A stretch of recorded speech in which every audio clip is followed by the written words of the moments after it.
കേരളത്തിലെ റോഡൊക്കെ നൈസാണ്, നല്ല റോഡാണ്. മന്ത്രി മുഹമ്മദ് റിയാസ് ഇപ്പോൾ നമ്മുടെ യാത്ര കാണുന്നുണ്ടെങ്കിൽ മിനിസ്റ്റർ ഇപ്പോൾ ഇതുപോലെ കണ്ണാടി പോലെ തിളങ്ങുന്ന പോലെ നമ്മുടെ സംസ്ഥാനത്തെ മുഴുവൻ റോഡും ആയിട്ടുണ്ടെങ്കിൽ 2026 നിങ്ങൾക്ക് വലിയ നമുക്ക് പറയാൻ പറ്റില്ല. വേറെ കാര്യങ്ങളും കൂടി ഉണ്ട്. അല്ല, റോഡ് എന്ന് പറയുന്നത് ഏറ്റവും പ്രധാനപ്പെട്ട ഘടകമാണ്. യാത്ര എന്ന് പറയുന്നത് എല്ലാ മനുഷ്യനും യാത്ര ചെയ്യുന്നവരാണ്. ലീഗിന്റെ കോട്ടയിൽ കൂടിയാണ് നമ്മൾ സഞ്ചരിക്കുന്നത്. ലീഗിലെ MLA-മാരുടെ ഇതിനകത്തുള്ള ഫോളോ അപ്പ് വളരെ പ്രധാനപ്പെട്ടതാണ്. അത് രാഷ്ട്രീയം മറന്നുകൊണ്ടുള്ള യോജിപ്പാണ്. തീർച്ചയായിട്ടും പ്രതിപക്ഷവും ഭരണപക്ഷവും കേരളത്തിലെ റോഡുകൾ മെച്ചപ്പെടുത്താൻ നിലപാട് സ്വീകരിച്ചു. വികസനത്തിന്റെ കാര്യത്തിൽ ലീഗ് എടുക്കുന്ന ഒരു സമീപനം നമ്മൾ എടുത്തു പറയേണ്ടതാണ്. അതായത് സർക്കാരിന്റെ ഭാഗമാണെങ്കിലും അല്ലെങ്കിലും അവർ പശ്ചാത്തല സൗകര്യ വികസനത്തിൽ ഒരു കോംപ്രമൈസ് വരുത്താറില്ല.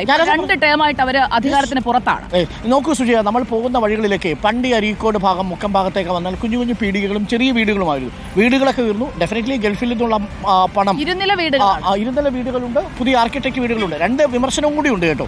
കാര്യം ഇവർ ഈ വീടിന് കൊടുക്കുന്ന നിക്ഷേപം കുട്ടികളുടെ വിദ്യാഭ്യാസത്തിന് കൊടുക്കണം എന്നൊരു ആർഗ്യുമെന്റ് ഉണ്ട്. ഡെഡ് മണിയാണ്. പക്ഷേ എങ്കിലും ഇപ്പോൾ കുട്ടികളുടെ കാര്യത്തിലും അവർ വലിയ നിക്ഷേപം നടത്തുന്നുണ്ട്. അരീക്കോടാണെങ്കിലും പെരിന്തൽമണ്ണയാണെങ്കിലും ഒക്കെ ഉന്നത വിദ്യാഭ്യാസ കേന്ദ്രങ്ങൾ കൂടുതലാണ്. അവിടെയും കൂടി അവർ നിക്ഷേപം നടത്തുന്നു. വളരെ സ്വാഗതാർഹമായ കാര്യം, സ്വീകാര്യമായ കാര്യം. നല്ല കളർഫുൾ ആയിട്ടുള്ള ഒരു പമ്പ് MRPL-ന്റെ കളർഫുൾ ആയ ഇത് പുതിയ പമ്പാണെന്ന് തോന്നുന്നു അല്ലേ? അതെ, MRPL ആണല്ലേ?